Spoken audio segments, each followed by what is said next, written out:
Pi ಆಗಿದ್ದವರು Mokshitha pi ಆಗಿ ಬದಲಾಗಿದ್ದು ಹೇಗೆ? Big boss ಮನೆಯಿಂದ ಹೊರಗೆ ಬಂದ ಬಳಿಕ ಹಳೆಯ ಘಟನೆಯ ಬಗ್ಗೆ ನಟಿ ಮೋಕ್ಷಿತಾ ಮಾತನಾಡಿದ್ದಾರೆ.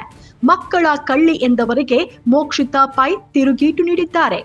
ಮಕ್ಕಳನ್ನು ಅಪಹರಿಸಿದ ಐಶ್ವರ್ಯ ಎನ್ನುವ ಆರೋಪ ಹೊತ್ತಿದ್ದ BBK 11 ಕಂಟೆಸ್ಟೆಂಟ್ ಮೋಕ್ಷಿತಾ ಪೈ ತನ್ನ ಹೆಸರನ್ನ ಬದಲಿಸಿಕೊಂಡಿದ್ದು ಯಾಕೆ ಎನ್ನುವ ಪ್ರಶ್ನೆಗೆ ನಟಿ ಉತ್ತರ ನೀಡಿದ್ದಾರೆ. ಪಾರು ಸೀರಿಯಲ್ ಅವಕಾಶ ಸಿಕ್ಕ ಬಳಿಕ ನಾನು ಹೆಸರನ್ನ ಬದಲಿಸಿಕೊಂಡೆ ಎಂದಿದ್ದಾರೆ. ಹೌದು, ಐಶ್ವರ್ಯ ಪೈ ಆಗಿದ್ದವರು ಬಳಿಕ ಮೋಕ್ಷಿತಾ ಪೈ ಆಗಿ ಬದಲಾದ್ರು.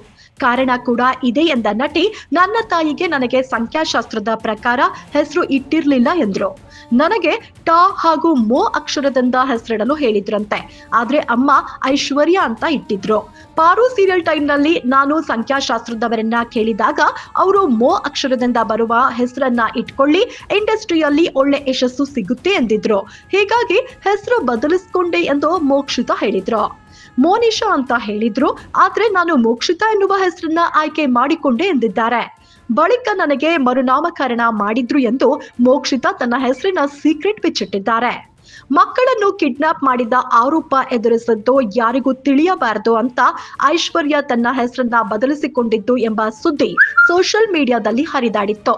ಇದಕ್ಕೆ ನಟಿ ಮೋಕ್ಷಿತಾ ಸ್ಪಷ್ಟನೆ ನೀಡಿದ್ರ. ಮೋಕ್ಷಿತಾ ಪೈ ಬಿಗ್ ಬಾಸ್ ಮನೆಯಲ್ಲಿ ಇದ್ದ ವೇಳೆ ಒಂದು ಸುದ್ದಿ ಸಾಕಷ್ಟು ಸದ್ದು ಮಾಡಿತ್ತು. ಮಗುವನ್ನ ಕಿಡ್ನಾಪ್ ಮಾಡಿ ಹಣಕ್ಕೆ ಬೇಡಿಕೆ ಇಟ್ಟಿದ್ರು ಎಂಬ ಸುದ್ದಿ ವೈರಲ್ ಆಗಿತ್ತು. ಮೋಕ್ಷಿತಾ ಮಕ್ಕಳ ಕಳ್ಳಿ ಅಂತಾನೆ ಟ್ರೋಲ್ ಮಾಡಿದ್ರು. ಈ ಮೊದಲು ಮೋಕ್ಷಿತಾ ಅವರು ಮಕ್ಕಳಿಗೆ ಟ್ಯೂಷನ್ ಹೇಳ್ಕೊಡ್ತಿದ್ರು. ಆಗ ಅವರ ಹೆಸರು ಮೋಕ್ಷಿತಾ ಅಂತ ಇರ್ಲಿಲ್ವಂತೆ. ಆಗ ಬಾಯ್ ಫ್ರೆಂಡ್ ಜೊತೆ ಸೇರಿ ಆಕೆ ಟ್ಯೂಷನ್ಗೆ ಬರ್ತಾ ಇದ್ದ ಮಗುವನ್ನ ಕಿಡ್ನಾಪ್ ಮಾಡಿದ್ರು ಎನ್ನುವ ಆರೋಪವನ್ನು ಸಹ ಎದುರಿಸಿದ್ರು. ಘಟನೆ ನಡೆದು ಹಲವು ವರ್ಷಗಳು ಕಳೆದಿವೆ. ಕೋರ್ಟ್ ಕೂಡ ಈ ಬಗ್ಗೆ ವಿಚಾರಣೆ ನೀಡಿ ತೀರ್ಪು ಕೂಡ ನೀಡಿತ್ತು. ಮೋಕ್ಷಿತಾ ಬಿಗ್ ಬಾಸ್ ಮನೆಯಲ್ಲಿದ್ದಾಗ ಈ ಸುದ್ದಿ ಮತ್ತೆ ವೈರಲ್ ಮಾಡಲಾಗಿತ್ತು.